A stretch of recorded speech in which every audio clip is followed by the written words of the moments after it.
My brothers laughed at my inheritance, but they froze when I opened the piggy bank. Madison Miller had always been the forgotten daughter, the one who cared for her grandmother Eleanor during the last 10 years of her life, while her brothers built successful careers in New York City.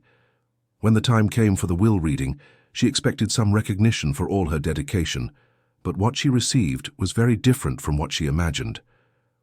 The moment that changed everything happened in lawyer Arthur Sterling's office, when he read aloud that Madison would inherit only an old, worn-out pink piggy bank. Her two brothers, Jonathan and Caleb, burst into cruel laughter, pointing at the object as if it were the funniest joke they had ever heard.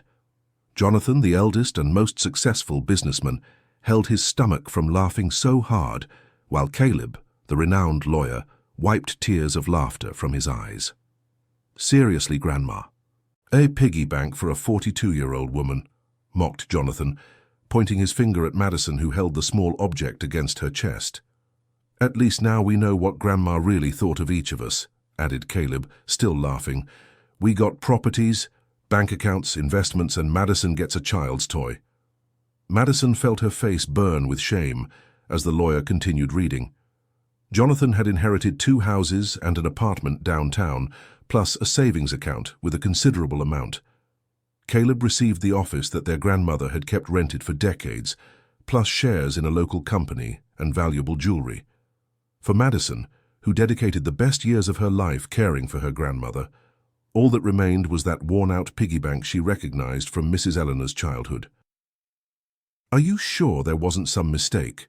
Madison asked the lawyer, trying to maintain her composure in the face of her brother's laughter.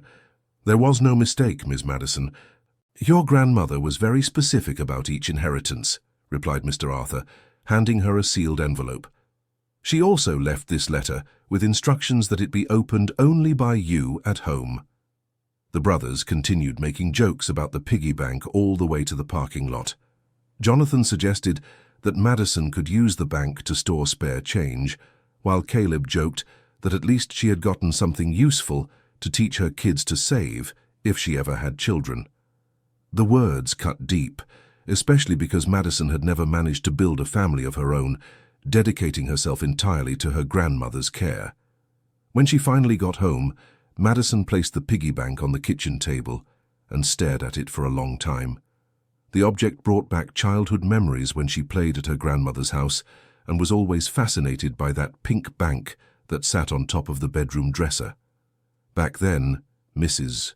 Eleanor said it was a special gift she had received when she was just a girl, and that she kept her greatest riches there. With trembling hands, Madison opened the envelope the lawyer had given her. Her grandmother's handwriting, though shaky with age, was still recognizable. The letter was brief, but each word seemed to carry a special weight.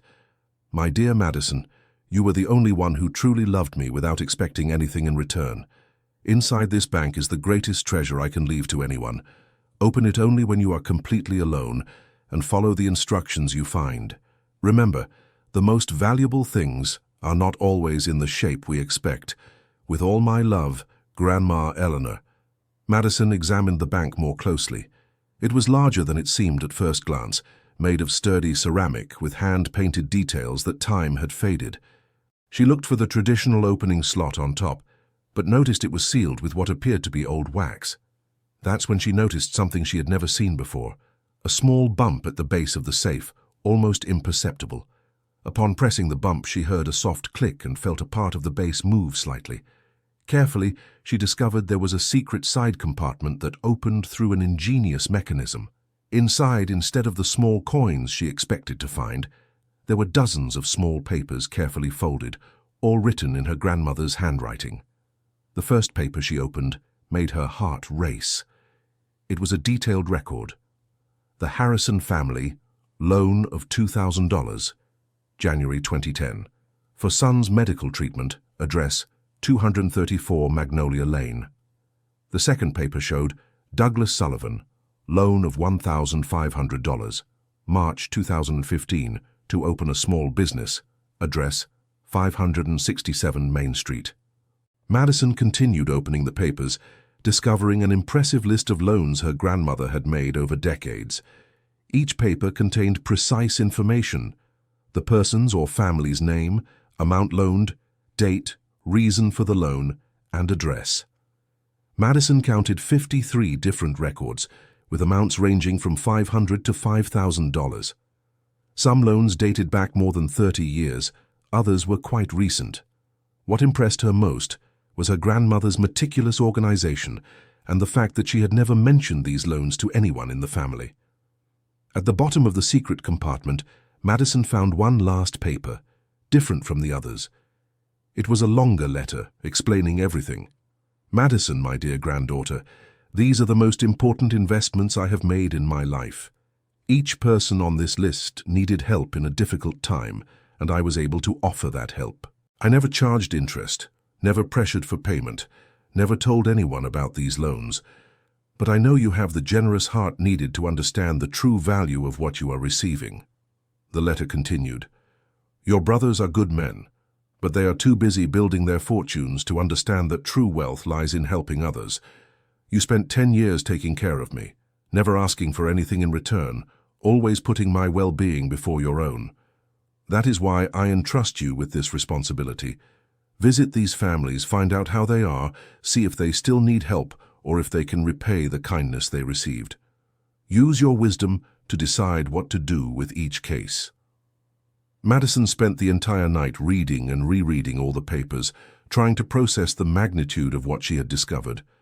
Her grandmother had been a kind of informal social bank, helping dozens of families over the years without ever revealing this side of her personality. The amounts added up to a considerable sum, but more than that, they represented lives that had been touched by Mrs. Eleanor's silent generosity. The next morning, Madison decided to begin her visits. The first address on the list was just a 10-minute walk from her house on Magnolia Lane. The Harrison family had received $2,000 in 2010 for their son's medical treatment. Madison wondered if they still lived there and how they would react upon discovering someone had a record of the loan made 15 years ago. The house was simple, but well kept, with a small garden in front and laundry hanging in the backyard. Madison took a deep breath before knocking on the door, unsure how she would explain her visit. A woman of about 60 answered with a friendly smile that turned to curiosity upon seeing a stranger. "Good morning, ma'am. My name is Madison Miller. I am Mrs. Eleanor Bennett's granddaughter, and I would like to speak with the Harrison family about a private matter." The woman's face changed completely upon hearing Mrs. Eleanor's name. Her hands flew to her chest, and her eyes instantly filled with tears. "Mrs. Eleanor, oh my goodness! Please come in, she said, opening the door completely. "I'm Martha Harrison. My husband Albert is in the backyard. Albert, come here quickly. It's about Mrs. Eleanor." A man with graying hair appeared, wiping his hands on a cloth. Upon hearing Mrs. Eleanor's name, his reaction was equally emotional. The couple exchanged looks with expressions of deep gratitude mixed with evident sadness. "We heard she passed last month," said Albert, lowering his head. "We wanted to have gone to the funeral, but we didn't know where it would be. Mrs. Eleanor saved our family 15 years ago." Martha nodded vigorously, wiping her eyes. "Our son Justin was very sick, needing urgent surgery. We didn't have the money nor any way to get a loan from the bank. That's when Mrs. Eleanor appeared here like an angel. She said she had heard about our situation and wanted to help." "We tried to repay the money several times over the years," added Albert, "but we could never find Mrs. Eleanor to return it. She seemed to disappear whenever we looked for her." Madison showed the paper with the loan record, and the couple was impressed with her grandmother's organization. They shared that Justin, the son who had been operated on, was now a successful married nurse living in another city. The couple explained they had managed to prosper in the following years, opening a small sewing shop that did well. "We want to repay not just the $2,000 but much more," said Martha, walking to an old piece of furniture and taking out an envelope. "We've saved this amount for years, hoping to find Mrs. Eleanor. It's $6,000, 3 times what she lent us. It's the least we can do to repay the kindness we received." Madison was moved to receive the envelope, but even more so to realize the real impact her grandmother had made on that family's life. Martha insisted she stay for lunch and shared details about how Mrs. Eleanor would appear periodically in the neighborhood, always willing to help those in need, but asking for absolute secrecy about her actions. Your grandmother made me promise I would never tell anyone about the help, revealed Martha. She said true kindness should be done in silence without expecting recognition. But now that she's gone, I can tell you how much she meant to our family. When Madison left the Harrison family's home, she carried not just the envelope with money, but a completely new understanding of who her grandmother really was. The woman she knew as a sweet lady dedicated to her family had an entire parallel life dedicated to silent charity. The second address on the list was on the other side of town on Main Street. Douglas Sullivan had received $1,500 in 2015 to open a small business. Madison took a bus and found the address easily. It was an electrical supplies store with a new sign and a well-organized display window. Upon entering the store, Madison found a man of about 50 helping a customer. When the customer left, she approached and introduced herself as Mrs. Eleanor's granddaughter. Douglas's reaction was even more dramatic than the Harrison family's. He completely stopped what he was doing and asked his wife to mind the store for a few minutes. "Mrs. Madison, I've been waiting for this day for years," said Douglas with tears in his eyes. "Your grandmother saved my life and my family's. Please, let's talk in the office." Douglas told his story with visible emotion. In 2015, he had lost his job and was desperate to support his wife and 2 young children. He had a small amount saved and dreamed of opening a store, but the money wasn't enough. That's when Mrs. Eleanor appeared at his home, saying she had heard about his situation through mutual acquaintances. "She didn't just lend me the money," explained Douglas. "She came back several times during the first few months to see how the business was going. She gave advice, brought some of the first customers, helped me make contacts with suppliers. Mrs. Eleanor was much more than a person who lent money. She was a mentor." The store had grown considerably since 2015. Douglas explained that he now had 3 employees and was planning to open a branch. He had saved money for years, hoping to find Mrs. Eleanor to repay the loan with generous interest. "I have $15,000 set aside here for your grandmother for over 2 years, said Douglas, opening a small safe behind the counter. 10 times the amount she lent me. But even so, I know I'll never be able to fully repay what she did for my family." Douglas insisted that Madison meet his wife and children, who had arrived from school. The children, now teenagers, listened attentively to the story about Mrs. Eleanor and were impressed to learn that a stranger had helped their family so much. Douglas's wife, Brenda, prepared a snack and told how the business had gradually prospered. Mrs. Eleanor always said that helping someone work with dignity was better than simply giving handouts, Brenda recalled. She believed people needed opportunities, not pity. When Madison returned home that afternoon, she carried 2 envelopes full of money and a completely different perspective on the inheritance she had received. The piggy bank didn't contain coins, but rather stories of transformation and gratitude that were worth much more than any property or bank account. She called Jonathan, her older brother, to tell him about the visits. Initially skeptical, he became curious when she mentioned the amounts she had received back. "Wait a minute, Madison. Are you telling me that Grandma lent money to dozens of people and now they want to pay it all back with interest?" asked Jonathan, with growing interest in his voice. "It's not quite like that, Jonathan. They want to pay it back because they're grateful, not because they have an obligation. Grandma never charged anyone anything." "But Madison, do you realize the financial potential this represents? If you organize it properly, you could turn this into a very profitable business.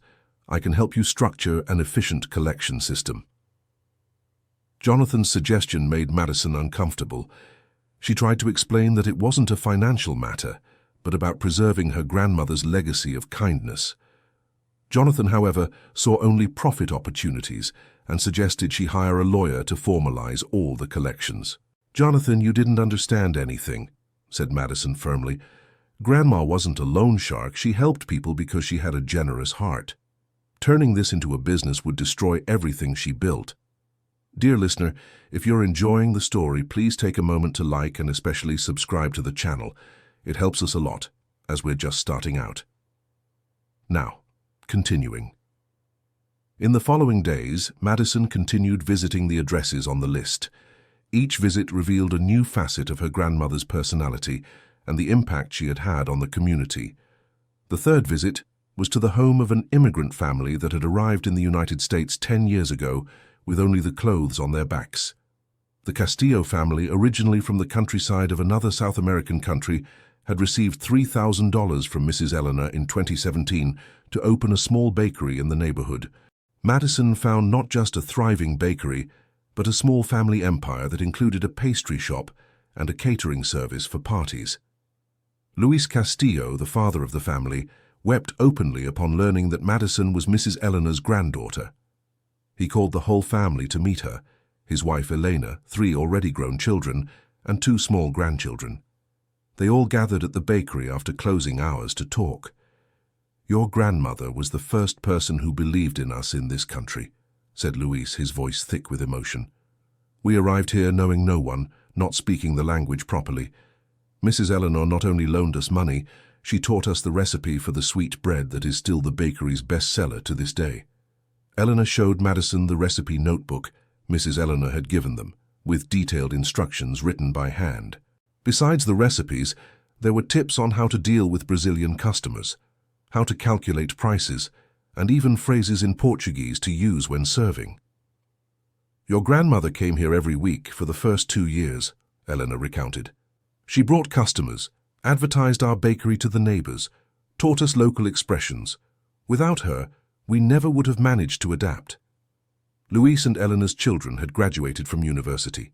One was an accountant, another a nurse, and the third was finishing a business administration degree.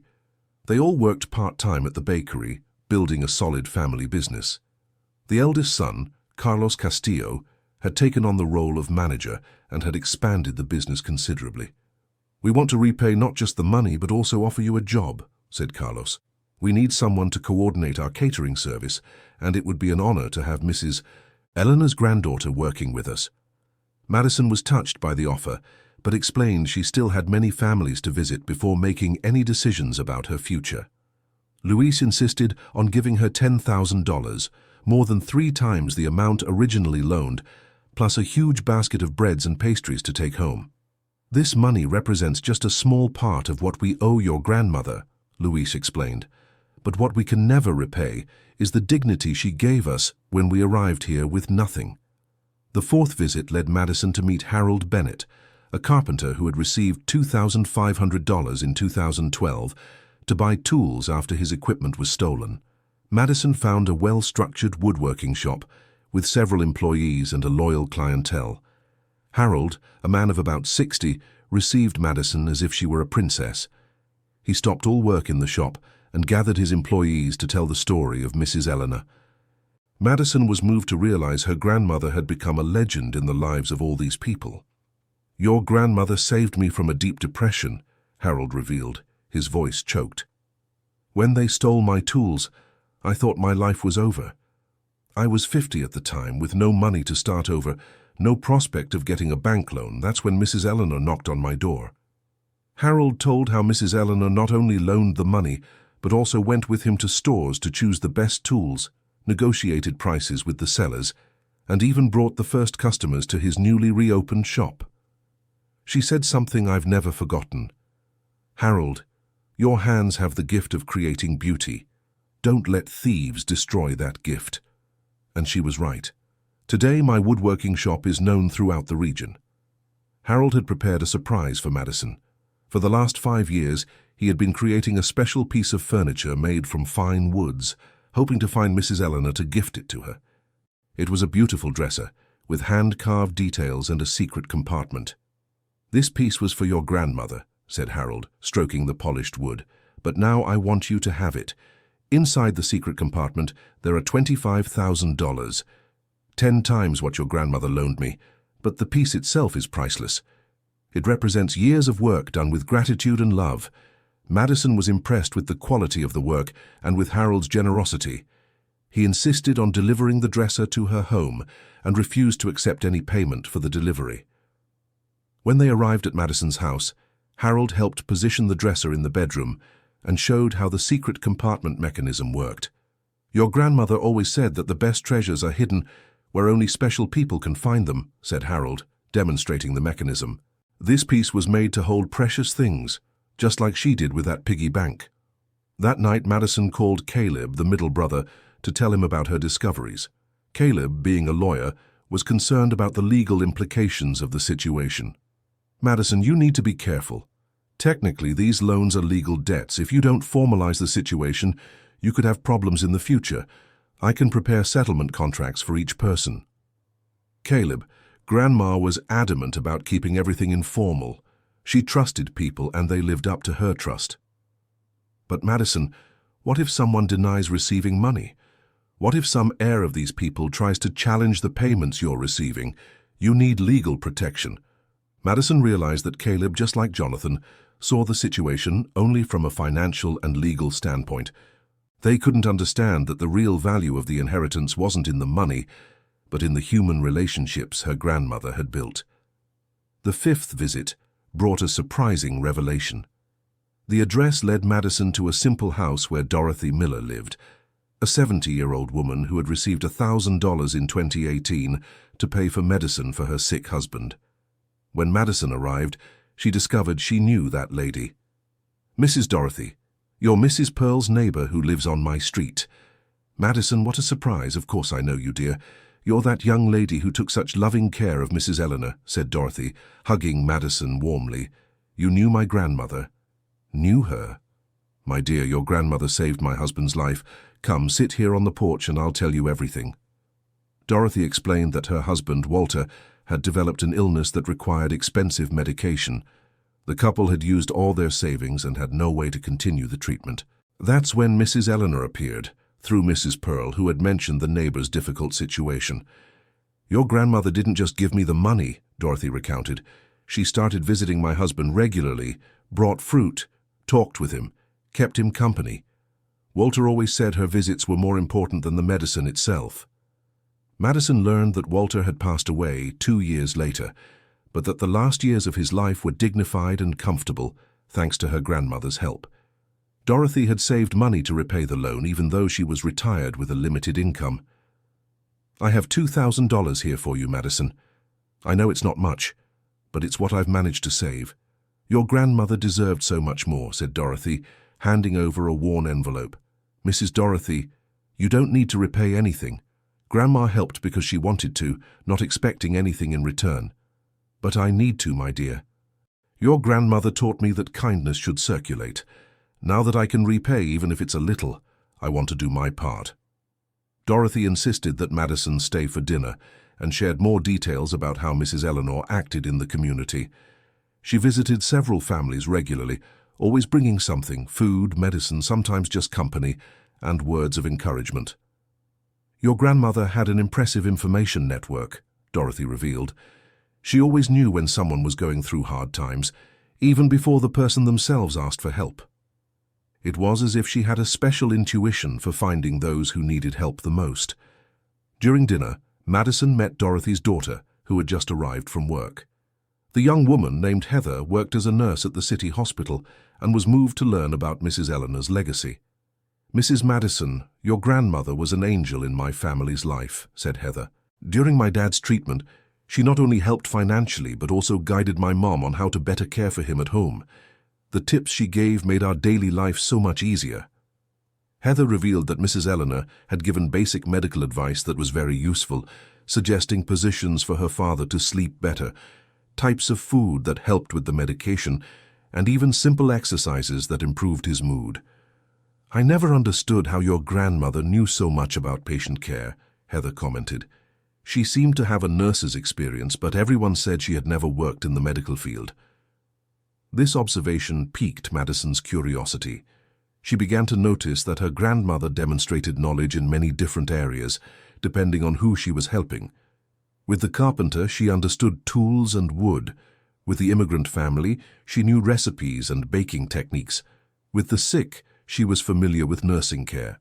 On the sixth visit, Madison went to a house where a young family lived. Brian and Megan Wallace had received $4,000 in 2019 for the down payment on their first home. Madison found a couple in their 30s with 2 small children living in a simple but cozy house. "Mrs. Eleanor was like a grandmother to our children," Megan said, emotional. "She not only helped us buy this house, but also taught us how to organize it, decorate it on a budget, and make a garden in the backyard. Brian worked as a mechanic and Megan as a house cleaner. The couple explained that Mrs. Eleanor had done much more than lend money. She had been completely involved in the home buying process, accompanying them to the notary, checking the documentation and even negotiating the final price with the seller. "Without your grandmother, we never would have been able to buy our house," said Brian. "She knew all the legal procedures, knew exactly what questions to ask, which documents were needed. It was like having a private lawyer guiding us for free." The couple's children, an 8-year-old girl and a 5-year-old boy, remembered Mrs. Eleanor clearly. They called her Grandma Ellie and kept letters she had written to them, teaching life lessons through children's stories. "Grandma Ellie always brought us presents," said the girl Abigail, "but they weren't expensive toys. She brought books, colored pencils, pretty notebooks. She said the best gifts were the ones that make your mind grow." Megan showed Madison a box full of letters, drawings and small gifts that Mrs. Eleanor had given the children over the years. There was also a notebook where she had written down advice on raising children, healthy eating on a budget, and creative activities to do at home. "Your grandmother completely transformed our life," said Megan. "She not only gave us the house, but taught us to be a better family." The advice she gave on how to raise children was better than any parenting book. Brian and Megan had saved for years to repay the loan. They gave Madison $8,000, double the amount received, plus a photo album showing the evolution of the house and the family over the years, always with Mrs. Eleanor present in the important moments. "We want you to see how your grandmother was part of our life," explained Brian, flipping through the album. "She was present at Abigail's first birthday party in this house, at Austin's baptism, at Christmas celebrations. She was part of our family." The photographs revealed a Mrs. Eleanor that Madison did not fully know. In the pictures, her grandmother appeared radiant, playing with the children, helping in the kitchen, actively participating in family life. It was evident that she found great joy in her charitable actions. On the 7th visit, Madison discovered something that changed her perspective on the whole situation. The address led her to a house where Dr. Lawrence Carter lived, a retired doctor who had received $5,000 from Mrs. Eleanor in 2008 to equip a small community clinic. "Madison, what a joy to meet Mrs. Eleanor's granddaughter," exclaimed Dr. Carter, a gentleman of about 70 years old. "Your grandmother was my partner in hundreds of cases over the years." "Partner? How so, doctor?" "Your grandmother knew medicine better than many licensed professionals," explained Dr. Carter, inviting Madison into his old clinic, now converted into a private practice. "She helped me diagnose and treat countless underprivileged patients in the community." Dr. Carter revealed that Mrs. Eleanor was not just a charitable lady, but a woman with deep knowledge in several areas. She had studied nursing in her youth, but never officially practiced the profession after marrying and having children. "Your grandmother had an impressive medical library at home," Dr. Carter recounted. "She studied constantly, read scientific journals, took online courses. When she lent me the money to equip the clinic, she also became my unofficial volunteer assistant." Madison was shocked to learn that her grandmother had dedicated decades of her life to the self-taught study of medicine, psychology, law, administration, and several other areas. Dr. Carter showed old medical records containing notes and observations made by Mrs. Eleanor. "She taught me a lot about social diagnosis," explained the doctor. "Your grandmother could identify not only the patient's physical symptoms, but also the family, financial, and emotional problems that caused or worsened the illnesses." Dr. Carter had saved $15,000 to return to Mrs. Eleanor, 3 times the amount borrowed.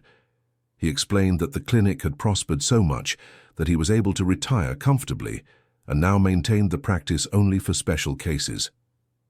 "This money represents just a fraction of what I owe your grandmother," said Dr. Carter, handing over the envelope. "She saved hundreds of lives through our joint work. She was a doctor without a diploma, but with more wisdom than many licensed colleagues." This revelation made Madison understand why her grandmother demonstrated so many different kinds of knowledge with each family she helped. She had prepared herself intellectually to be useful in any situation, studying various areas to be able to offer complete and qualified help. On the 8th visit, Madison met Professor Winston Reed, a retired educator who had received $3,000 in 2014 to create a community library in the neighborhood. Madison found not only a well-structured library, but a true cultural center that offered free courses for children and adults. Your grandmother was the co-founder of this library, explained Professor Reed, a black man of about 65. She not only lent the initial money, but also donated over 1,000 books from her personal collection and created the pedagogical structure for all our programs. Madison was impressed to learn that her grandmother possessed such an extensive private library. Professor Reed showed entire shelves of books that had belonged to Mrs. Eleanor, covering topics from classical literature to technical manuals for various professions. Your grandmother had a brilliant mind, said Professor Winston. She created literacy methods for adults that were more effective than the official ones. She developed financial education programs that transformed the lives of dozens of families. She was a born educator. The library operated on alternative hours to accommodate workers and students. Professor Winston had implemented all of Mrs. Eleanor's ideas, creating a space that served not only for book lending, but as a community development center. Mrs. Eleanor always said that educating one person transforms an entire family, recalled Professor Winston. And she was right. Several families who participated in our programs managed to drastically improve their quality of life. The professor showed Madison records of people who'd become literate at the library, others who learned trades through the courses offered, and still others who improved their financial situation through the educational programs created by Mrs. Eleanor. I have $30,000 saved here for your grandmother for 5 years, revealed Professor Winston, 10 times the amount she lent me, but I know I will never be able to fully repay the knowledge she shared with us. Professor Winston insisted that Madison meet some of the beneficiaries of the library's programs. A young woman named Vanessa, 25 years old, had become literate there at 18 and was now studying education at the university. Mrs. Eleanor taught me not only to read and write, but to dream of a better future, Vanessa recounted with tears in her eyes. She always said that education was the only inheritance no one could steal from us.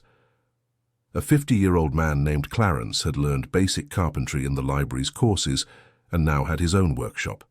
He explained that Mrs. Eleanor not only organized the classes, but also helped students get their first clients and manage their small businesses. Your grandmother knew everyone in town, said Clarence. She bridged the gap between those who needed services and those who knew how to do them. She was like a human opportunity hub. Dear listener, if you're enjoying the story, please take a moment to like and especially subscribe to the channel. It helps us a lot as we're just starting out. Now, continuing. The 9th visit brought a discovery that left Madison deeply moved. The address led her to the home of Florence Weaver, a 60-year-old seamstress who had received $2,000 in 2016 to buy an industrial sewing machine after her old one broke down. "Madison, my dear," exclaimed Florence, hugging her as if she were a daughter. "Your grandmother spoke so much about you over the years. She was so proud of the granddaughter who cared for her with such love. Grandma talked about me to the people she helped." "Always," confirmed Florence, leading Madison to her workshop at the back of the house. "She said you had sacrificed your own life to care for her, that you turned down marriage proposals and job opportunities so you wouldn't abandon her." Madison was shocked to discover that her grandmother had observed and valued all her silent sacrifices. Florence recounted that Mrs. Eleanor always expressed concern for her granddaughter's future, fearing she would be left alone and without resources after her passing. "Your grandmother planned this inheritance especially for you," revealed Florence. "She knew your siblings had their lives on track, but she worried about your future. That's why she created this network of people who could help you when needed." Florence's workshop had prospered significantly since she received the new machine. She now employed 4 seamstresses and had contracts with local stores. Florence showed beautiful pieces she produced, many based on techniques Mrs. Eleanor had taught. "Your grandmother understood sewing as much as I do," said Florence, showing notebooks with sketches and patterns made by Mrs. Eleanor. "She created these exclusive designs that became our most sought-after products." Florence had saved $20,000 to repay Mrs. Eleanor, 10 times the amount borrowed. Besides the money, she had prepared a complete wardrobe for Madison, with elegant dresses made especially for her. Your grandmother gave me your measurements and preferences 2 years ago, explained Florence. She said one day you would need beautiful clothes for a new phase of life. I made everything with the utmost care, thinking of the daughter I never had. The clothes were exquisite, made with quality fabrics and perfect finishing. Madison realized her grandmother had carefully planned every detail of her inheritance, thinking not only of the financial aspect, but also of her practical and emotional needs. Your grandmother made me promise I would care for you like a daughter, if you ever needed it, said Florence, with tears in her eyes. She knew she had little time and wanted to make sure you wouldn't be left helpless. The 10th visit led Madison to an even more surprising revelation. The address corresponded to the home of a 28-year-old young man named Derek Sterling, who had received $6,000 from Mrs. Eleanor in 2020 to finish law school after losing his job during the pandemic. "Mrs. Madison, what an honor to receive you," said Derek, a tall and friendly young man. "Your grandmother saved my professional future. Please come in. I want you to meet my family." Derek introduced his wife, Monica, and 2 young children. He recounted that he was in his final year of law school when he lost his job and couldn't pay tuition. Without the degree, he couldn't properly support his family. "Your grandmother appeared at the school asking about students in difficulty," shared Derek. "When she learned of my situation, she not only paid my tuition, but also bought all the books I needed and even gave me money for transportation." Derek had graduated with honors and now worked at a renowned firm in the city. He had saved $60,000 to repay Mrs. Eleanor, 10 times the amount received. Furthermore, he offered his legal services free of charge to Madison for the rest of her life. "Your grandmother didn't just help me financially," explained Derek. "She guided me on how to study better, introduced me to influential professors, helped me get internships at important firms. She was a complete mentor." Monica, Derek's wife, revealed that Mrs. Eleanor had also helped the family in practical aspects. She taught Monica how to manage the household budget, make nutritious meals with little money, and even how to better care for the young children. "Mrs. Eleanor visited our home regularly during the 2 years Derek was finishing school," said Monica. "She brought educational toys for the children, medicine when someone got sick, always a special dish she had prepared." Derek showed Madison his legal library, where half the books had been gifts from Mrs. Eleanor. She had carefully selected works that would be useful for his career, including rare books and special editions that cost small fortunes. "Your grandmother understood law as well as my professors," said Derek, flipping through one of the books with Mrs. Eleanor's annotations. "The notes she made in the margins were more enlightening than many lectures I attended." The 11th visit revealed something that left Madison completely bewildered. The address led her to a veterinary clinic where Dr. Kimberly Brooks, a 35-year-old veterinarian who had received $8,000 from Mrs. Eleanor in 2018 to equip her clinic with modern equipment. "Madison, finally, your grandmother spoke so much about you," said Dr. Kimberly, welcoming her warmly. "She was certain that one day you would come here." Dr. Kimberly told her that Mrs. Eleanor not only lent money, but also became her volunteer assistant, helping care for abandoned and injured animals. The clinic had become a reference center for veterinary care for low-income families. "Your grandmother knew as much about veterinary medicine as I did," revealed Dr. Kimberly. She had studied on her own for years, had an impressive veterinary library. Often she would identify illnesses that I hadn't yet noticed. The clinic maintained a free vaccination and spay-neuter program for pets of poor families, a program conceived and partially funded by Mrs. Eleanor. Dr. Kimberly showed records of hundreds of animals treated for free over the years. "Your grandmother always said that caring for animals was a way of caring for people too," recalled Dr. Kimberly. "She knew that many low-income families find in their pets their only source of joy and companionship." Dr. Kimberly had saved $80,000 to return to Mrs. Eleanor, 10 times the amount borrowed. The clinic had prospered so much that she managed to open a second location in another neighborhood, always maintaining the social program created by Mrs. Eleanor. "I want you to know that your grandmother saved not only my career, but also the lives of thousands of animals," said Dr. Kimberly, showing albums with photos of rescued and treated animals. "Every animal we save is a tribute to her memory." The 12th visit brought a discovery that completely changed Madison's perception of her family. The address led her to an elegant house in an upscale neighborhood where Arthur Sterling lived, the same lawyer who had read her grandmother's will. "Madison, what a surprise to see you here," said Mr. Arthur, clearly embarrassed. "How did you know this address?" Madison showed the paper with the loan record, $15,000 lent to Arthur Sterling in 2001 to fund his law degree. The lawyer was visibly moved upon seeing the document. "Your grandmother financed my college studies over 20 years ago," confessed Mr. Arthur, inviting Madison inside. "Without her, I would never have become a lawyer." Mr. Arthur recounted that he came from a very poor family and had secured a partial scholarship for college but had no money for books, food, and transportation. Mrs. Eleanor had appeared in his life like a guardian angel, offering not only money but guidance and emotional support. "Your grandmother made me promise two things," revealed Mr. Arthur. "First, that I would keep the help a secret while she was alive. Second, that one day I would repay it by helping other people in the same way." The lawyer explained that he had kept Mrs. Eleanor as a client all these years, handling her legal affairs for free as a way to repay the kindness he received. He had been responsible for drafting all the rental contracts for her properties and organizing her documents.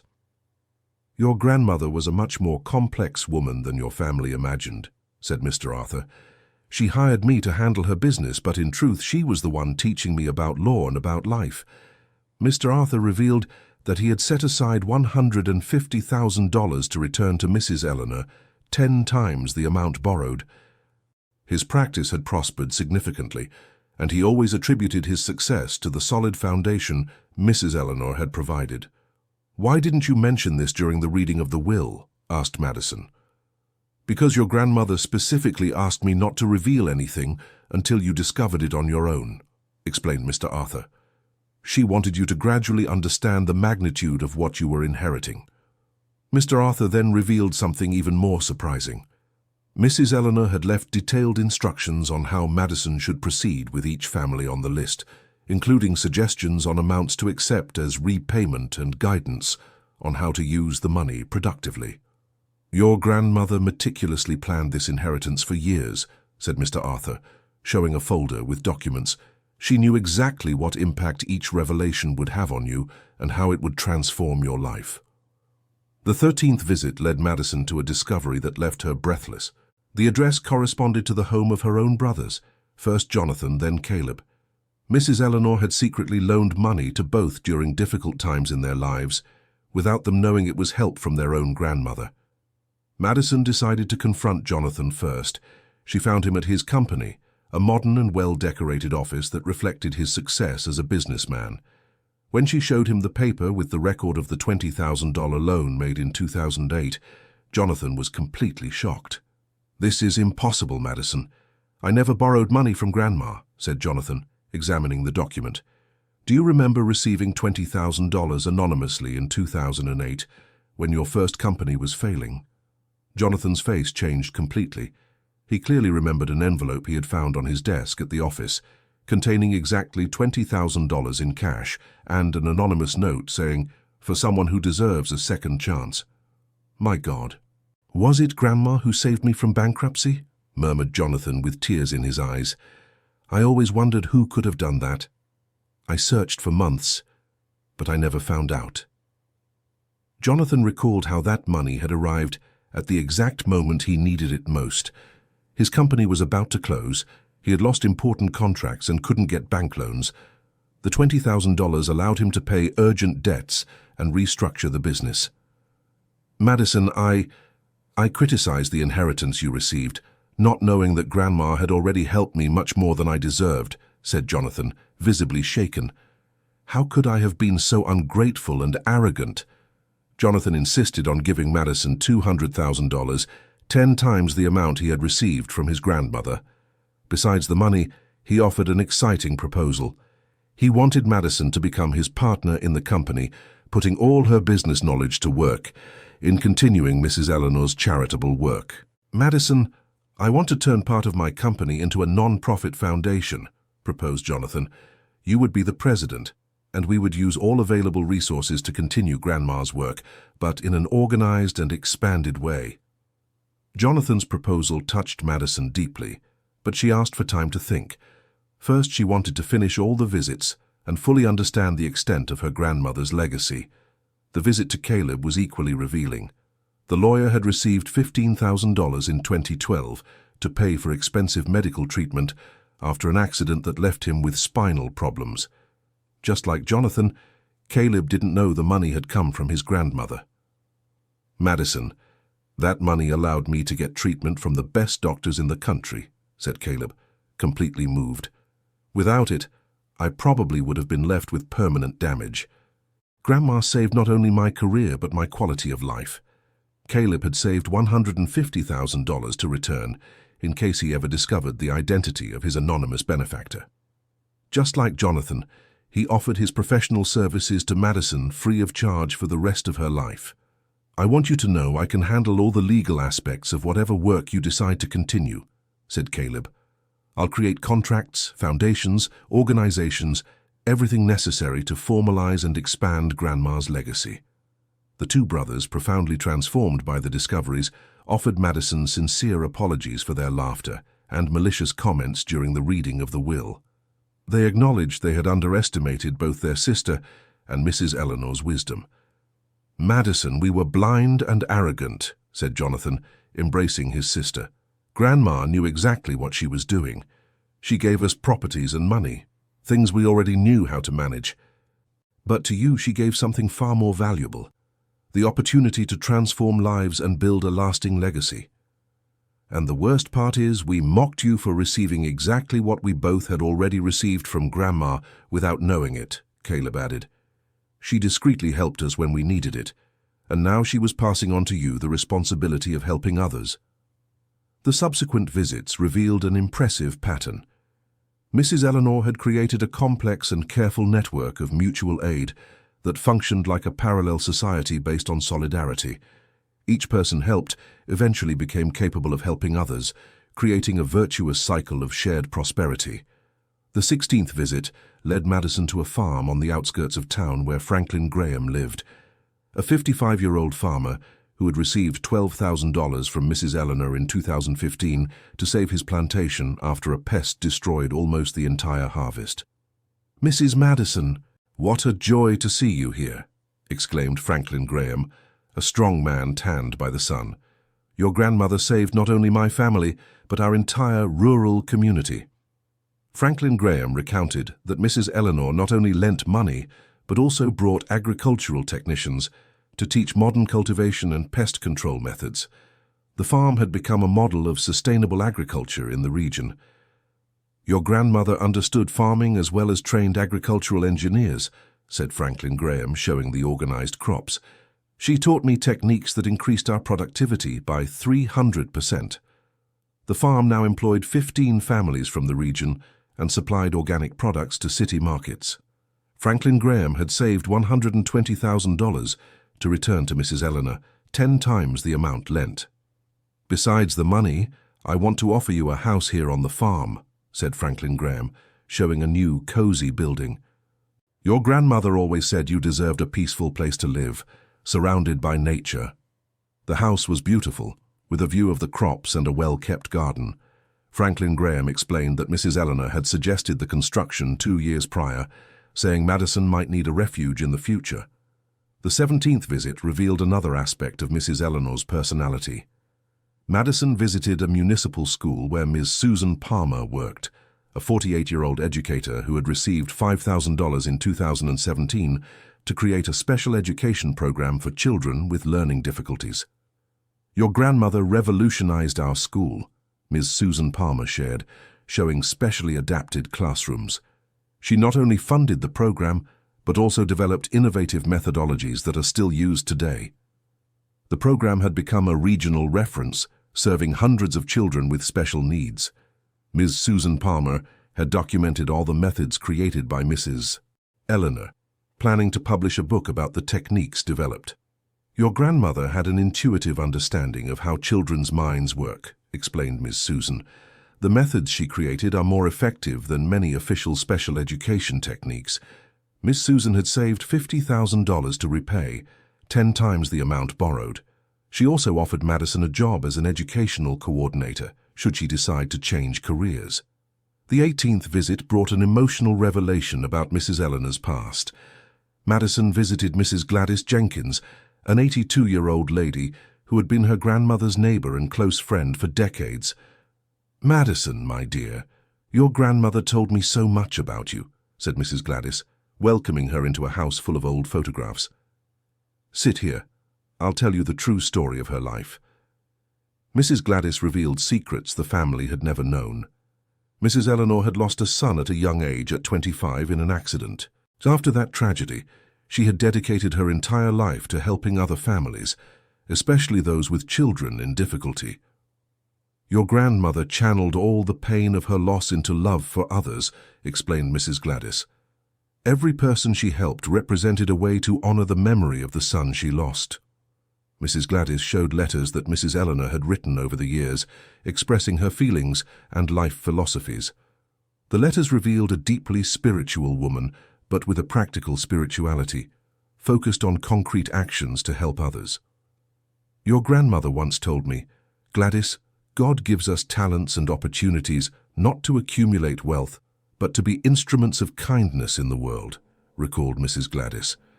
The lady had received $3,000 from Mrs. Eleanor in 2019 to repair her house after a storm damaged the roof.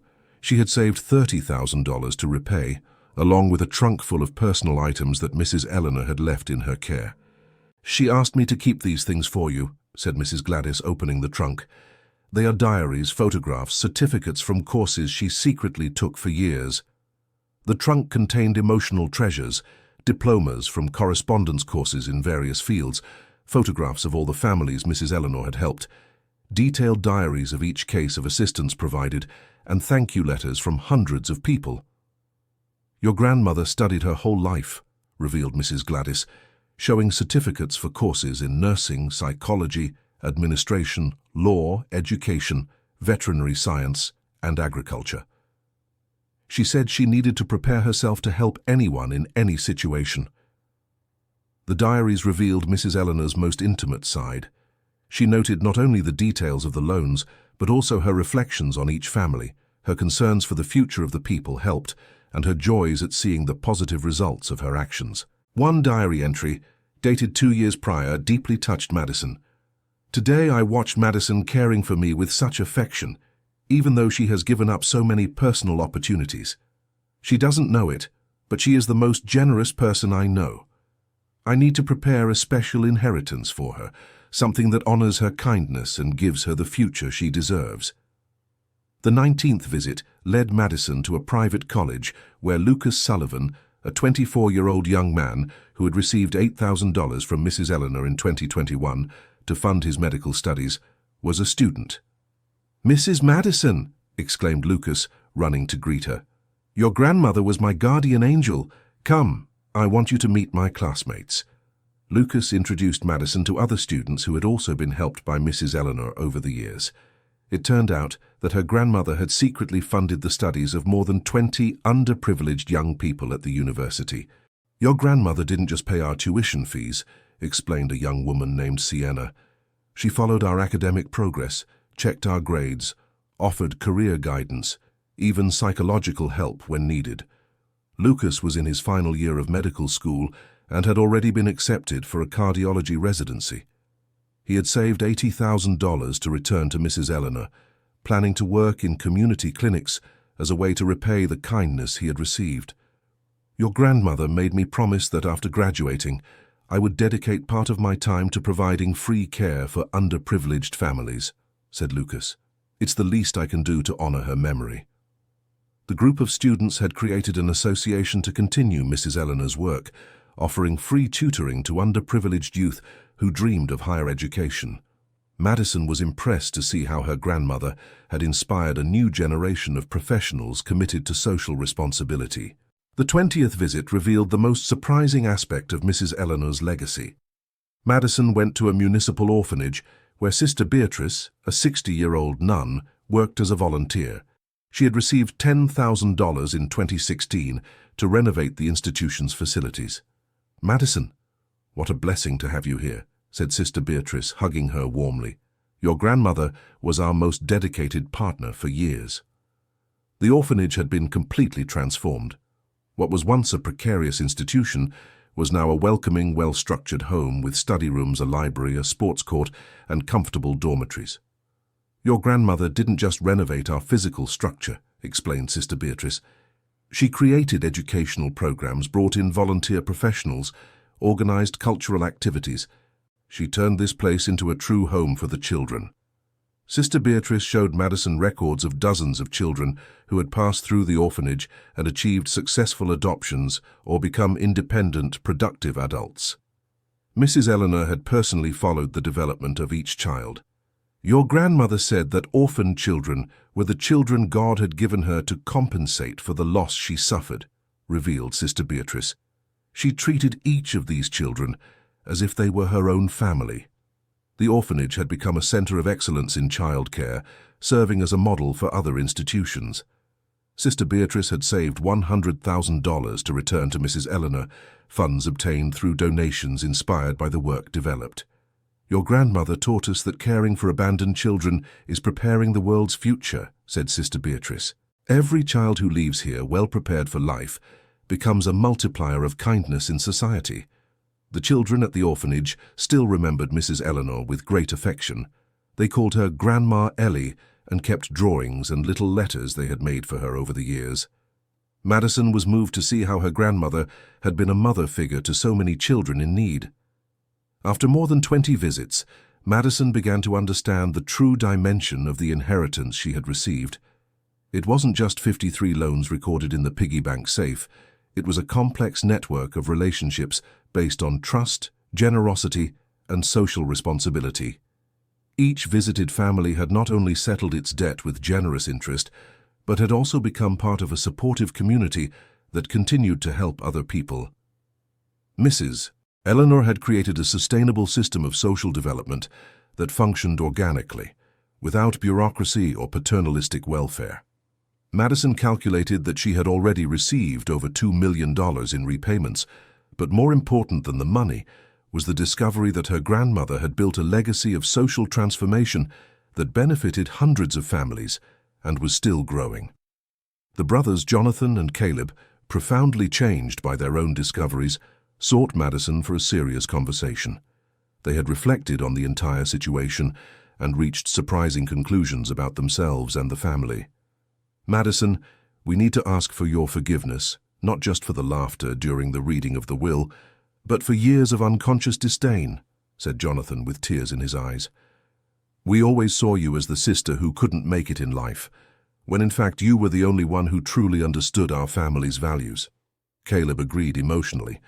"We spent years building careers and personal fortunes, thinking we were superior, when in fact Grandma was preparing you for a mission much nobler and more important than ours." The two brothers made a joint proposal to Madison. They wanted to combine their resources and professional knowledge to expand and formalize the work that Mrs. Eleanor had started. Jonathan would offer his business experience and financial resources, Caleb would handle the legal aspects, and Madison would be the overall coordinator of everything.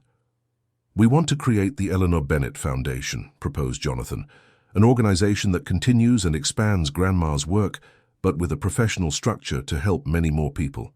The proposal was tempting, but Madison asked for time to think. She still had more addresses to visit and wanted to fully understand the extent of her grandmother's legacy before making decisions about the future. Dear listener, if you are enjoying the story, please take a moment to like and especially subscribe to the channel. It helps us a lot as we are just starting out. Now, continuing. The subsequent visits revealed increasingly surprising aspects of Mrs. Eleanor's personality. The 21st visit led Madison to learn about the work of Dr. Simon Vance, a psychologist who had received $7,000 in 2013 to open a practice focused on providing free care for underprivileged families. "Madison, your grandmother was my co-therapist for years," revealed Dr. Vance. "She had an intuitive understanding of human psychology that surpassed many trained professionals." Dr. Vance recounted that Mrs. Eleanor actively participated in therapy sessions, always with the patient's permission, offering valuable insights into family problems and suggesting practical solutions that complemented the psychological treatment. Your grandmother developed her own therapeutic techniques based on her life experience and careful observation of human behavior, explained Dr. Vance. Many of her suggestions were more effective than conventional approaches. The practice had become a reference in the city, serving hundreds of families for free. Dr. Vance had trained other psychologists in the methods developed by Mrs. Eleanor, creating a school of community therapy.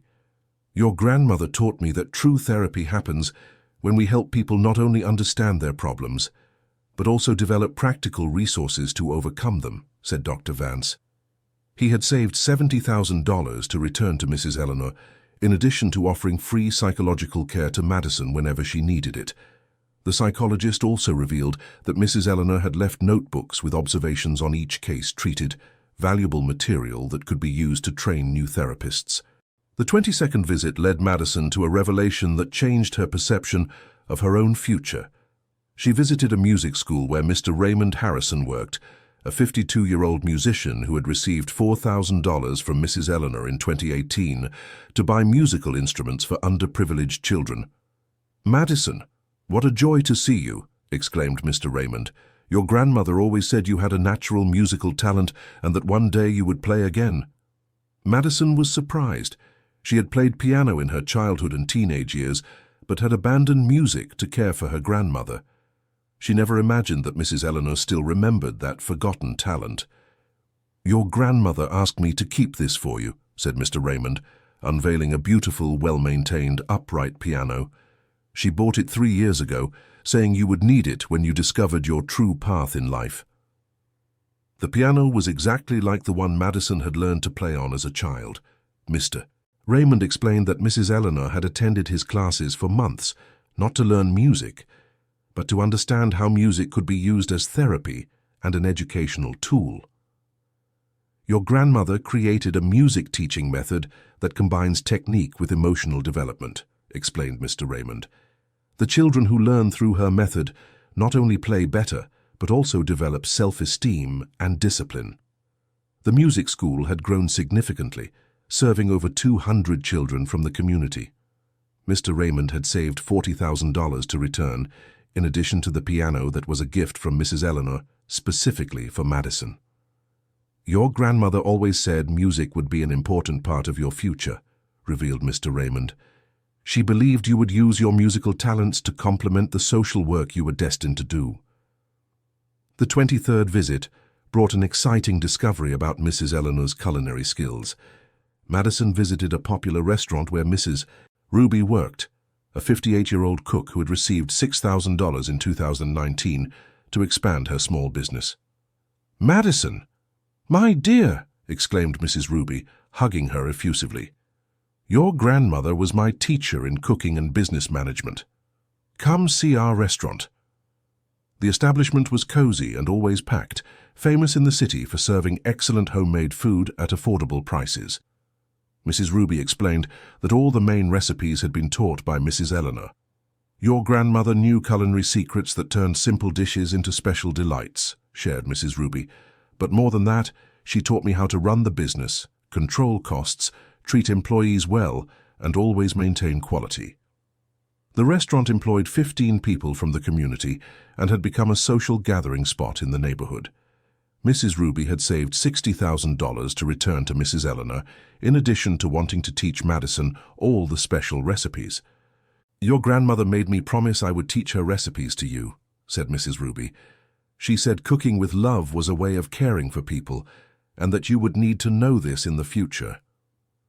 For an entire afternoon, Mrs. Ruby taught Madison traditional recipes that Mrs. Eleanor had perfected over the years. Each recipe came with stories about how Mrs. Eleanor had developed it and for whom she used to prepare it. The 24th visit revealed another of Mrs. Eleanor's secret talents. Madison visited a beauty salon where Amber Miller worked, a 43-year-old hairstylist who had received $5,000 in 2020 to renovate her establishment and buy modern equipment. "Madison, so nice to meet you in person," said Amber, welcoming her enthusiastically. "Your grandmother talked about you so much. She was the one who taught me the cutting and coloring techniques I still use today. Amber shared that Mrs. Eleanor not only loaned her money, but also spent months teaching her advanced hairdressing techniques she had learned on her own through courses and specialized books. "Your grandmother had magic hands for hair," explained Amber. "She knew exactly which cut suited each face shape, which colors matched each skin tone. She was a natural artist." The salon had become one of the most sought after in the city, known for the quality of its services and its welcoming atmosphere. Amber had saved $50,000 to repay, in addition to offering free beauty services for Madison whenever she wanted. "Your grandmother taught me that caring for people's appearance is caring for their self-esteem," said Amber. "Many of my clients leave here not just more beautiful but more confident and happy." The 25th visit led Madison to discover a completely unexpected aspect of her grandmother's life. She visited a gym where Coach Travis worked, a 49-year-old physical educator who had received $8,000 from Mrs. Eleanor in 2017 to create an exercise program for seniors. "Madison, your grandmother was my inspiration and partner for years," said Coach Travis. "She not only funded our program but also participated in all the activities, serving as an example for other seniors."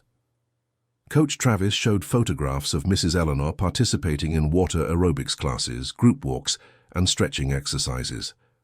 Madison was surprised to see her grandmother so active and healthy, participating in activities the family knew nothing about.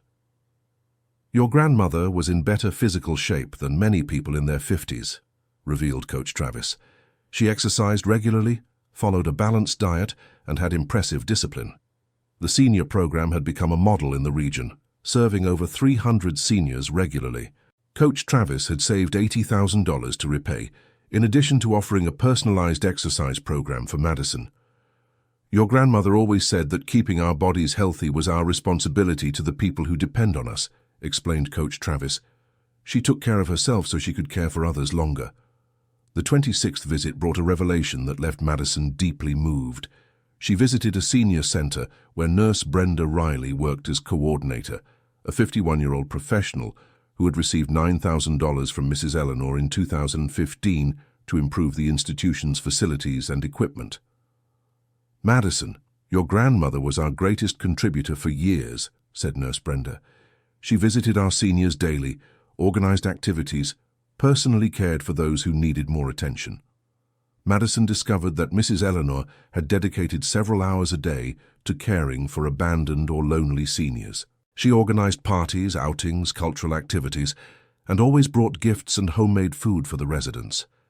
"Your grandmother said that caring for the elderly was a way to honor the wisdom they had accumulated," explained Nurse Brenda. "She treated each senior as if they were a treasure trove of experiences and knowledge." The center had transformed into a truly welcoming home, where seniors lived with dignity and joy. Nurse Brenda had saved $90,000 to repay, in addition to offering free home nursing care for Madison whenever she needed it. "Your grandmother taught us that aging with dignity is everyone's right, and that society has an obligation to care for those who cared for us throughout life," said Nurse Brenda.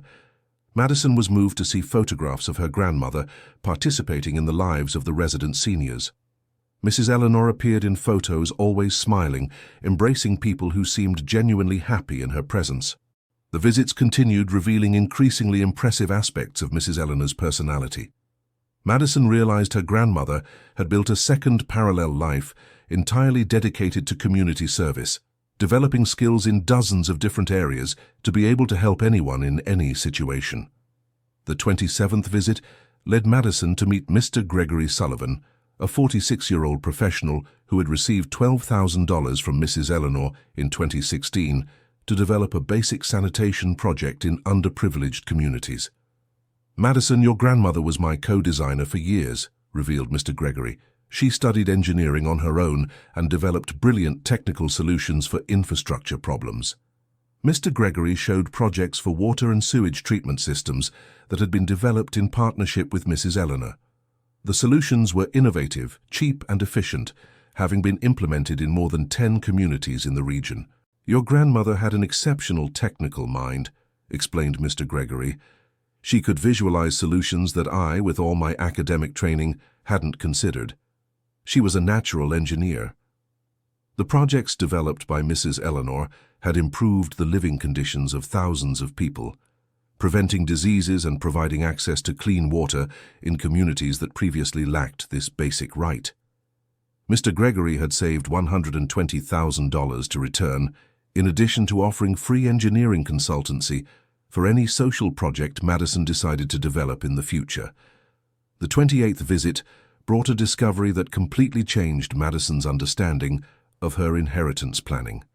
She visited Mr. Howard Hayes, a 62-year-old professional who had received $7,000 from Mrs. Eleanor in 2012 to modernize his accounting office.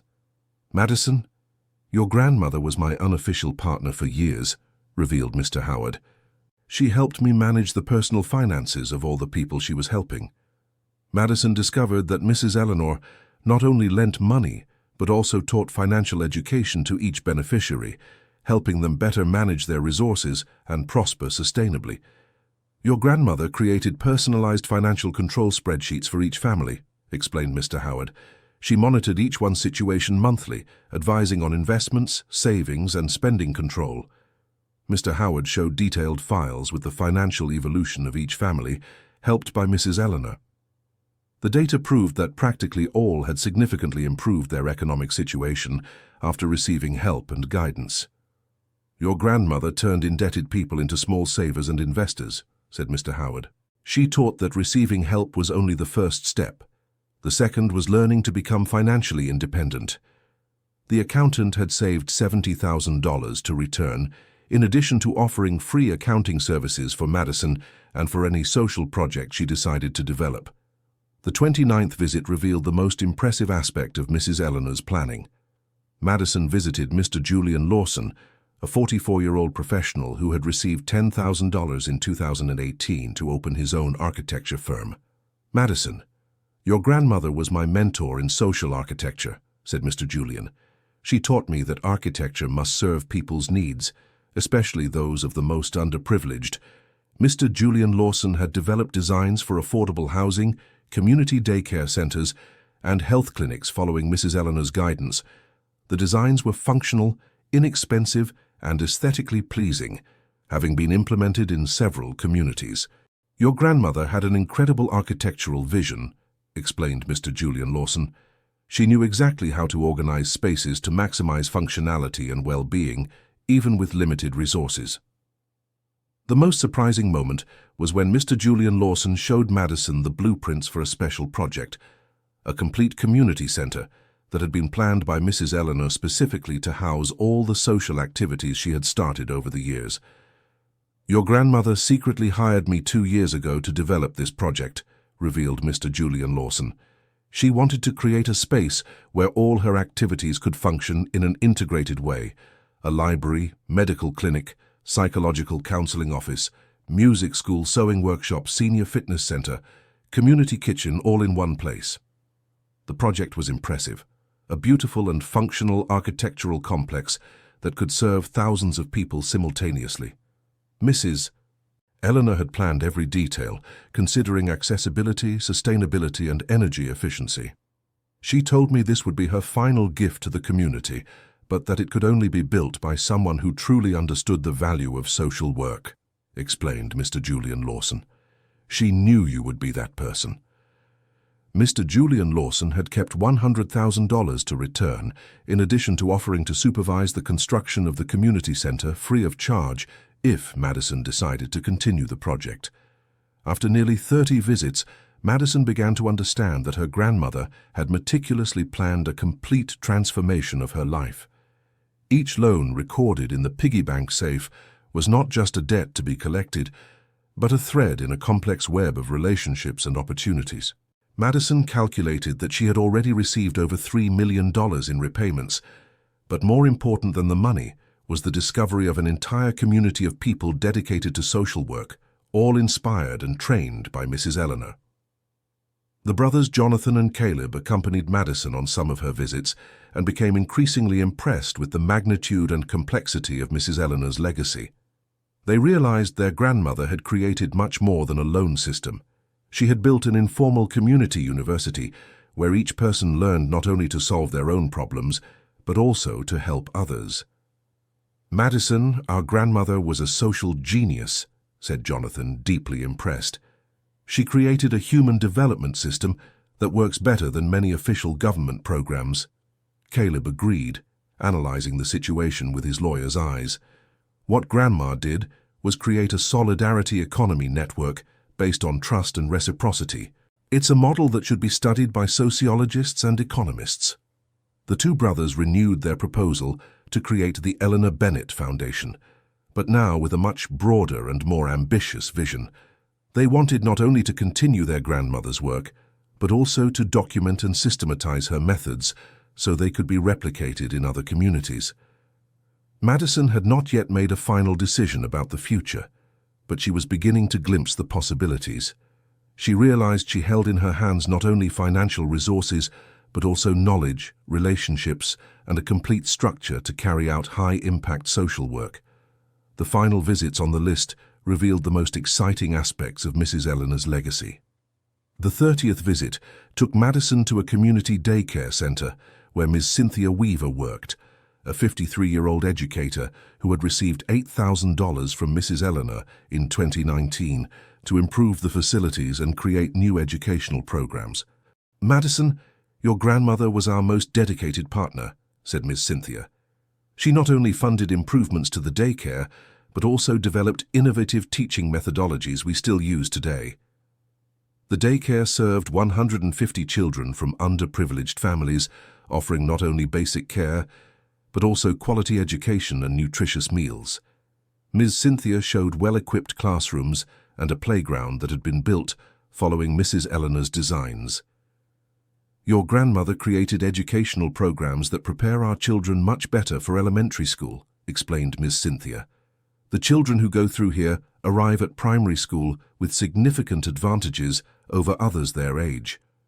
Ms. Cynthia had saved $80,000 to return, in addition to offering priority spots at the daycare for children of any employee Madison might hire for future social projects. The 31st visit took Madison to meet Dr. Sarah Higgins, a 47-year-old professional who had received $15,000 from Mrs. Eleanor in 2017 to equip a dental office focused on providing free care for underprivileged children. "Madison, your grandmother was responsible for creating the largest children's oral health program in the region," said Dr. Sarah. "She not only funded equipment, but also organized educational campaigns and prevention programs. The office provided free care to over 500 children per month, offering not only curative treatments, but also educational programs on oral hygiene." Dr. Sarah had trained a team of assistants following Mrs. Eleanor's guidance. "Your grandmother studied preventive dentistry and created educational methods that are more effective than many official programs," explained Dr. Sarah. "Children who participate in our programs have a 70% lower incidence of cavities than the regional average." Dr. Sarah had saved $150,000 to return, in addition to committing to provide free dental care for Madison and her future family for life. The 32nd visit revealed another aspect of the preparation Mrs. Eleanor had made specifically with Madison in mind. She visited a physical therapy clinic where Dr. Keith Duncan worked, a 42-year-old physical therapist who had received $6,000 from Mrs. Eleanor in 2020 to expand his practice. "Madison, your grandmother told me a lot about you," said Dr. Keith. "She was worried about the physical problems you might develop from caring for her for so many years." Dr. Keith explained that Mrs. Eleanor had requested specific guidance on how Madison could physically recover from the years dedicated to caring for an elderly person. There were specific exercises, preventive treatments, and a complete postural rehabilitation program. "Your grandmother knew that caring for an elderly person requires significant physical effort and can cause problems with the spine, joints, and muscles," explained Dr. Keith. "She wanted to make sure you had access to the best possible treatment." Dr. Keith had saved $60,000 to return, in addition to offering free physical therapy treatment for Madison whenever she needed it. He had also developed a special exercise program that Mrs. Eleanor had specifically requested for her granddaughter's physical recovery. The 33rd visit brought an exciting discovery about the future plans Mrs. Eleanor had made for Madison. She visited a travel agency where coordinator Lydia Miller worked, a 50-year-old professional who had received $4,000 from Mrs. Eleanor in 2021 to modernize her services. "Madison, your grandmother arranged a special trip for you," said Lydia, showing a sealed envelope. "She prepaid for a complete tourist itinerary that was to be offered to you once you finished visiting all the families on the list." Madison opened the envelope and found vouchers for a 1-month trip through Europe, with all expenses paid and an itinerary carefully planned to include museums, concerts, short art and cooking courses, and visits to innovative social projects. "Your grandmother said you would need a period of rest and reflection after discovering the full extent of your inheritance," explained Lydia. "She wanted you to experience different cultural encounters before deciding what direction to give your life." The trip had been planned down to the smallest details, including accommodations in comfortable hotels, ground transportation, and even appropriate clothing for each occasion. Lydia had kept an additional $40,000 to return in case Madison wanted to extend or modify the trip. "Your grandmother always said that knowing the world was essential for anyone who wanted to work to improve it," said Lydia. "She believed you would return from the trip with new ideas and renewed energy for future challenges." The 34th visit led Madison to discover the final aspect of Mrs. Eleanor's preparation. She visited a real estate agency where broker Curtis Carter worked, a 48-year-old professional who had received $5,000 from Mrs. Eleanor in 2018 to computerize and modernize his business. "Madison, your grandmother bought a special property for you 3 years ago," said Curtis, handing her a golden key. "She wanted you to have a home of your own when you began your new life." Curtis took Madison to a beautiful house in a quiet neighborhood of the city. The property was perfect. 3 bedrooms, a spacious living room, a modern kitchen, a well-kept garden, and an office that had been specially prepared for administrative activities. "Your grandmother personally supervised every renovation of this house," explained Curtis. "She chose every detail with your needs and preferences in mind." The house was completely furnished and tastefully decorated. On the office desk, Madison found another envelope with a letter from Mrs. Eleanor. "My dear Madison, this house is your starting point for your new life. Use the office to manage the social work you choose to develop. The garden is for you to cultivate flowers and food as you always enjoyed. The extra bedrooms are for hosting people who need temporary shelter. Make this house a center of love and solidarity." Curtis had kept $50,000 to return, in addition to offering free real estate services for any project Madison decided to develop. After completing all 53 visits recorded in the piggy bank safe, Madison found herself with over $4 million in repayments, plus a house of her own, a car, furniture, clothing, various equipment and job offers in dozens of different fields. More important than the material resources, Madison had discovered a network of relationships that included qualified professionals in all areas necessary to develop large-scale social projects: doctors, lawyers, psychologists, engineers, architects, educators, business people, and hundreds of families willing to collaborate and participate. Madison realized that her grandmother had created much more than a loan system. She had built a complete community university, a community health system, a psychological support network, innovative educational programs, and a comprehensive social development structure. Jonathan and Caleb, who had accompanied the last visits, were impressed by the magnitude of Mrs. Eleanor's planning. They realized their grandmother had foreseen and prepared solutions for practically any challenge Madison might face when taking on the responsibility of leading a high-impact social work. "Madison, our grandmother went far beyond leaving an inheritance," said Jonathan, moved. "She created a complete infrastructure so you could transform the lives of thousands of people." Caleb, analyzing the situation with his legal knowledge, realized that Mrs. Eleanor had created a model of social organization that could be replicated in other cities and regions. "What Grandma built here is a model of sustainable human development," said Caleb. "It's a system that generates its own resources, trains capable people, and creates lasting solutions for social problems." The two brothers renewed their proposal to support Madison in creating the Eleanor Bennett Foundation, but now they understood their role would be only technical and financial support. The leadership of the project naturally fell to Madison, who had been prepared by her grandmother specifically for this mission. Madison finally made her decision. She would accept the responsibility of leading the continuation and expansion of Mrs. Eleanor's work, but in her own way, respecting the values and methods her grandmother had developed. Madison's first decision was to organize a large gathering with all the families that had been helped by Mrs. Eleanor. The event would be held in the neighborhood church hall, the largest space available in the community. More than 400 people attended the gathering. Madison was moved to see the diversity and number of lives her grandmother had touched. Entire families, professionals from various fields, children who had grown up receiving care from Mrs. Eleanor, elderly people who had been supported by her, young people who had managed to study thanks to her help.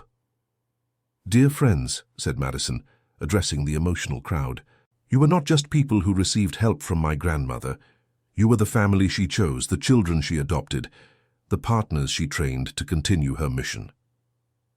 Madison explained that she had decided to officially create the Eleanor Bennett Foundation, an organization that would continue and expand Mrs. Eleanor's work, but maintaining the same principles of dignity, respect, and integral human development.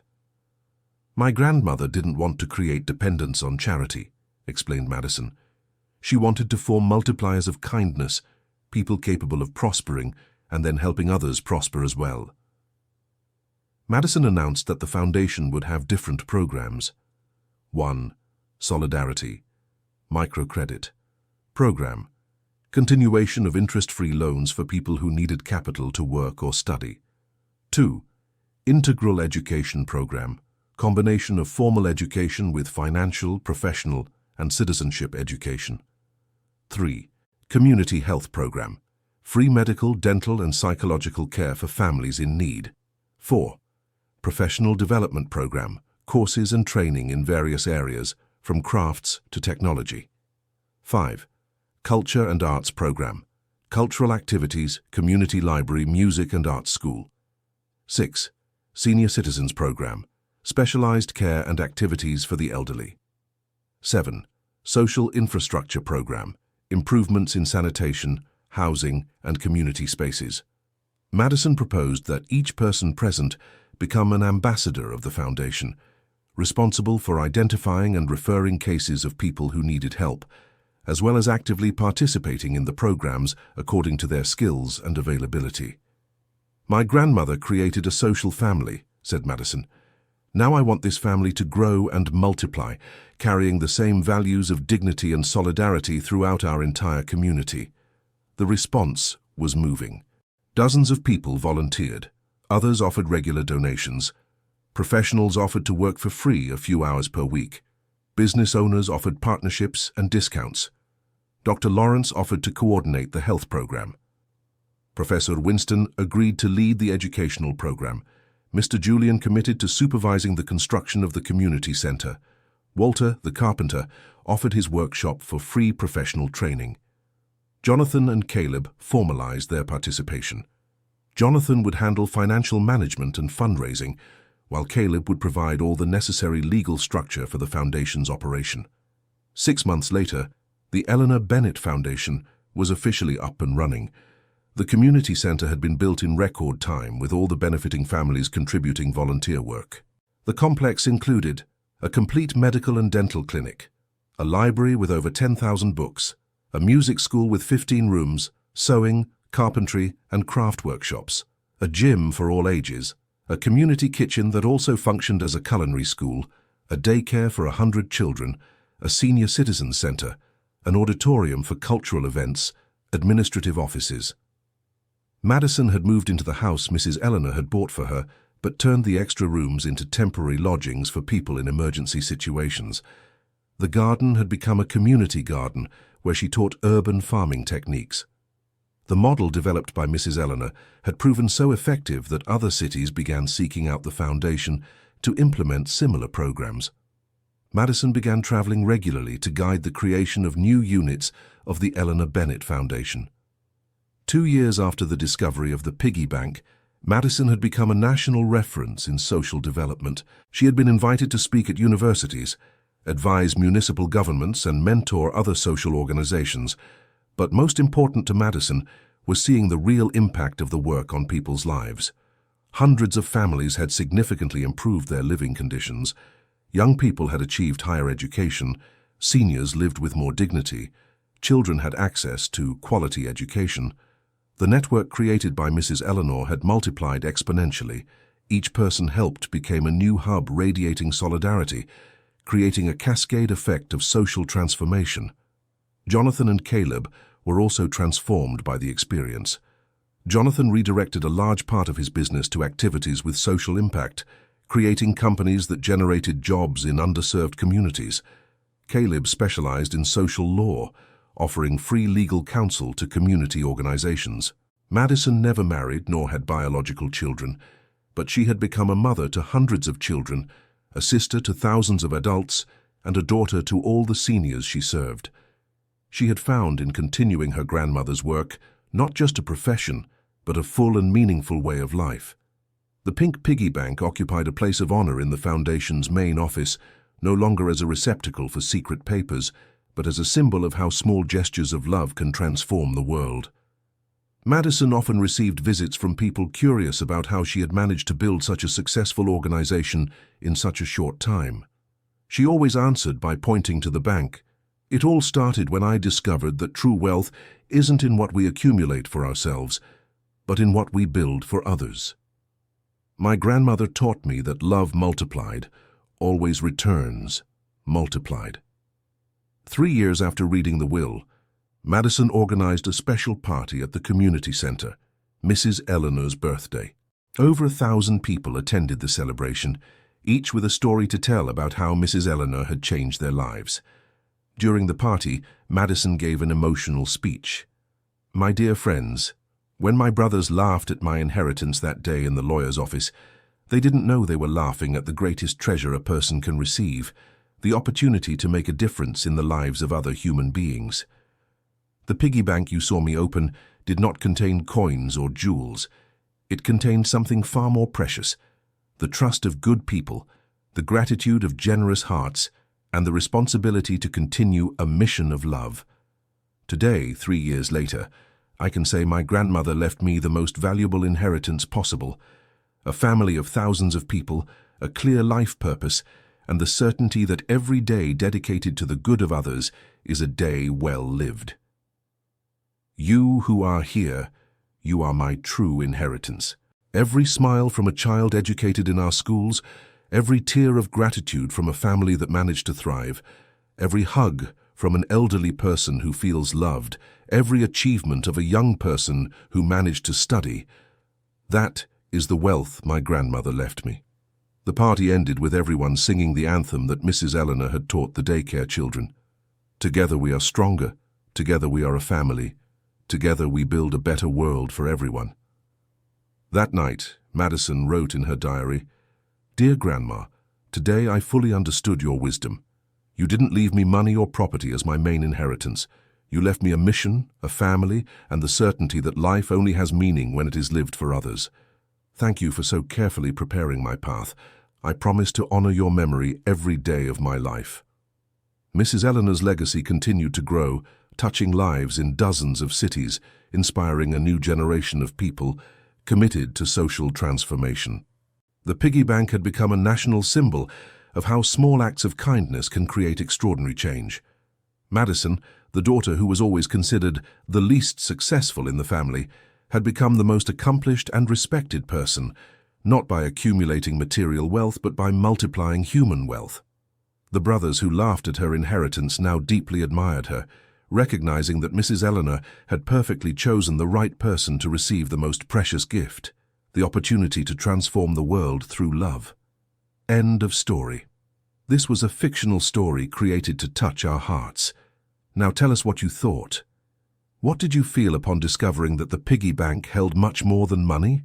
Do you believe Madison made the right choices? Leave your comment with sincere words about this story of love, family, and second chances. Don't forget to leave your like and subscribe to the channel so you don't miss other moving stories we have prepared for you.